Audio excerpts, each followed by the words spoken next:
दोस्तों मोटरोला बहुत ही जल्द इंडियन मार्केट में अपने मोटरोला सिग्नेचर स्मार्टफोन को लॉन्च करने वाला है, ये तो आप सबको पता ही होगा। लेकिन मुझे पता है कि आप लोगों में से काफी सारे लोगों के माइंड में ये कंफ्यूजन चल रही होगी कि भाई हमें मोटरोला सिग्नेचर स्मार्टफोन के लिए वेट करना भी चाहिए या फिर कुछ पैसे बचाकर मोटरोला के एज 70 को ले लेना चाहिए। तो डोंट वरी दोस्तों, आज की इस वीडियो में मैं आप लोगों को ये दोनों ही स्मार्टफोन को डिटेल में कंपेयर करके बताऊंगा कि इन दोनों में से कौन सा स्मार्टफोन आपके नीड के अकॉर्डिंग आपके लिए वैल्यू फॉर मनी हो सकता है। तो चलिए शुरुआत कर लेते हैं सबसे पहले दोनों ही स्मार्टफोन के डिस्प्ले से। तो मोटो एज 70 में आप लोगों को 6.7 इंचेस का 120 हर्ट्ज फ्लैट ओलेड डिस्प्ले देखने को मिलता है, जबकि मोटरोला सिग्नेचर में आप लोगों को 6.8 इंचेस का 165 हर्ट्ज क्वाड कर्व डिस्प्ले देखने को मिलेगा। और रिजोल्यूशन की बात करें तो दोनों ही स्मार्टफोन में 1.5K का है। तो देखो दोस्तों, अगर आप लोगों को फ्लैट डिस्प्ले पसंद है तब तो आप लोग मोटो एज 70 की तरफ जाओ, लेकिन अगर आप लोगों को कर्व डिस्प्ले वगैरह पसंद है तब तो मोटरोला सिग्नेचर स्मार्टफोन आपके लिए काफी अच्छा होने वाला है। वैसे यहाँ पर specs wise Motorola signature smartphone का डिस्प्ले विनर है। लेकिन चलिए अब बात कर लेते हैं दोनों ही स्मार्टफोन के परफॉर्मेंस डिपार्टमेंट की। तो मोटो एज 70 में आप लोगों को स्नैपड्रैगन 7 Gen 4 का चिपसेट देखने को मिलता है, जो कि 4 नैनोमीटर के फैब्रिकेशन पे बना हुआ है और इसका Antutu स्कोर 1.4 मिलियन प्लस है। जबकि मोटरोला सिग्नेचर में आप लोगों को स्नैपड्रैगन 8 Gen 5 का चिपसेट देखने को मिलेगा, जो कि 3 नैनोमीटर के फैब्रिकेशन पे बना हुआ है और इसका Antutu स्कोर 3 मिलियन प्लस है। साथ ही दोनों ही स्मार्टफोन में LPDDR5X का रैम टाइप है, लेकिन स्टोरेज टाइप मोटो एज 70 में UFS 3.1 का दिया गया है, जबकि मोटरोला सिग्नेचर में UFS 4.1 का स्टोरेज टाइप होने वाला है। तो हाँ, परफॉर्मेंस के सेक्शन में तो यहाँ पर clearly Motorola signature smartphone winner है। लेकिन चलिए अब बात कर लेते हैं दोनों ही स्मार्टफोन के कैमरे डिपार्टमेंट की। तो मोटो एज 70 के बैक में आप लोगों को डुअल कैमरा का सेटअप देखने को मिलता है, जबकि मोटरोला सिग्नेचर में आप लोगों को ट्रिपल कैमरा का सेटअप देखने को मिलेगा, जिसमें प्राइमरी सेंसर दोनों स्मार्टफोन में 50 मेगापिक्सल का है विद OIS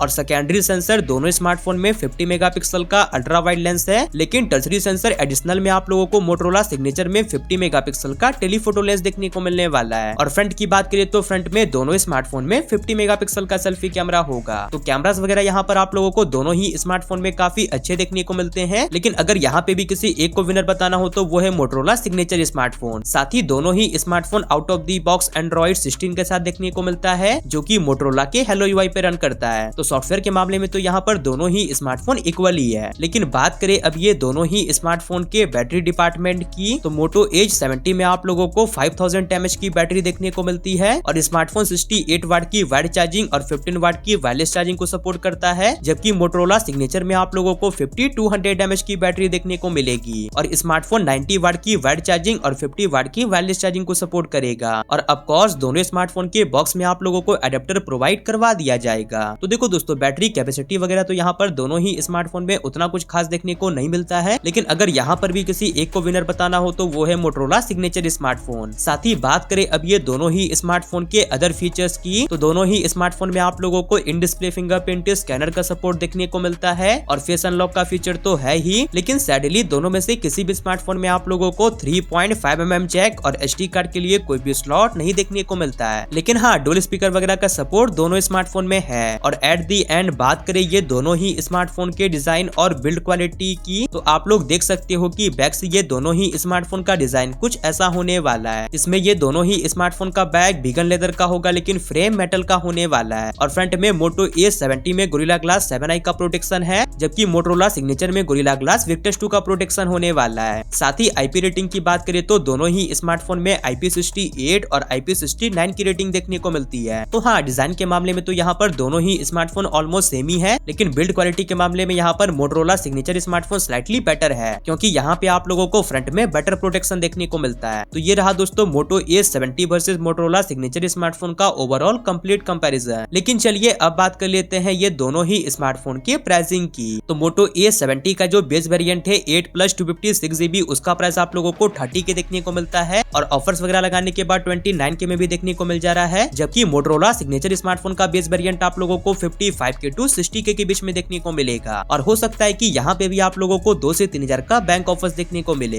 तो देखो दोस्तों, यहाँ पर दोनों ही स्मार्टफोन में प्राइस गैप तो काफी बड़ा है। तो अगर आप लोगों का बजट 30K तक का है तो मैं आप लोगों को बोलूंगा कि आप लोग जाके मोटो एज 70 को परचेस कर लो। वो भी स्मार्टफोन अपने प्राइस पॉइंट पे खराब नहीं है। लेकिन अगर आप लोगों के पास बजट का कोई इशू नहीं है और आप लोगों को मोटरोला का काफी अच्छा स्मार्टफोन चाहिए, तब मैं बोल सकता हूँ कि आप लोग मोटरोला सिग्नेचर स्मार्टफोन का भी वेट कर सकते हो। बस मेजर आप लोगों को ये दोनों ही स्मार्टफोन में थोड़ा सा बैटरी बैटरी बैकअप से कंप्रोमाइज करना पड़ेगा। तो आई होप अब मैंने आप लोगों के सारे कंफ्यूजन को क्लियर कर दिया होगा। लेकिन फिर भी आप अपना ओपिनियन मुझे कमेंट सेक्शन में जरूर से बताओ कि आप इन दोनों में से कौन से स्मार्टफोन को परचेस करने वाले हो। बाकी वीडियो पसंद आई होगी तो वीडियो को लाइक करके चैनल को सब्सक्राइब जरूर से कर लीजिएगा, और अगर आप मेरी वीडियो को थोड़ा सा हाइप कर दोगे तो उससे मेरी काफी हेल्प हो जाएगी। बाकी दोस्तों मैंने व्यू प्रोडक्ट्स में मोटोरोला A70 के साथ साथ और भी काफी सारे प्रोडक्ट्स को टैग किए हैं। तो अगर आप लोग उन प्रोडक्ट्स को या फिर उस लिंक से जाकर किसी भी चीज को परचेस करते हो तो आपको तो ₹1 भी एक्स्ट्रा देना नहीं पड़ेगा, बल्कि उससे हमारे चैनल की थोड़ी सी हेल्प हो जाएगी। तो आई होप आप लोग इतना तो कर ही सकते हो। बाकी मैं मिलता हूँ आपसे अगली वाली नई वीडियो के साथ, तब तक के लिए बाय।